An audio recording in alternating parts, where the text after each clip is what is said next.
Hello all, Shadwell here, ready to talk about the next film in my collection, Bounce from 2000. It's directed by Dan Roos and stars Ben Affleck and Gwyneth Paltrow. Ah, the many loves of Ben Affleck. I'm sure I'm getting the order wrong, but there were two Benefers, Ben Affleck and Jennifer Garner, and Ben Affleck and Jennifer Lopez, who he has since married. But before both, there was Benneth, a combination of Ben Affleck and Gwyneth Paltrow, although it should be pointed out this was filmed after Benneth was officially a thing. So this was a weird one, because I saw this in the theater I was working at in California, purchased it when it hit DVD, and I don't think I've seen it since until just now for this review. I do remember there is a bit of interesting trivia for the release of this film. Usually when a film comes to a theater, it is in separate reels that someone has to combine, and then someone has to watch the film to make sure all the reels were spliced together well and in the correct order, usually the night before the film officially opened. However, in 2000 they were starting to distribute films digitally. Now, unfortunately, I can't really speak to that process because my involvement with theaters ended in 2000 before the transition, but I do know that the projectors downloaded the film from satellite instead of the delivery of the film via multiple reels. And although only a few theaters in the country were set up for it at the time, Bounce was the first film to be partially distributed through this process.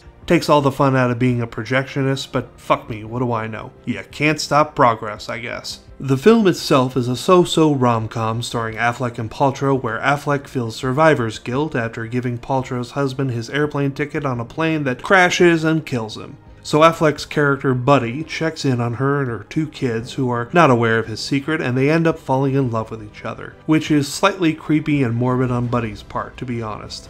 Anyway, I think the only reason I own it is because it reminds me of the time I was living and working in Southern California, because I really enjoyed the version of myself that did that. And like I said, a lot of my memories I have forgotten, and movies somehow give me the ability to briefly grasp onto those lost memories sometimes. I wouldn't suggest watching this film unless you really like watching Ben Affleck smirk, because he spends a lot of the movie smirking with the left side of his mouth pulled back. And I mean a lot of time with that smirk on his face. It is impossible to not pay attention to, so I'm gonna give Bounce a C+ and move on tomorrow to the Bourne movie collection I own that contains all 5 Jason Bourne movies starting with the first, The Bourne Identity.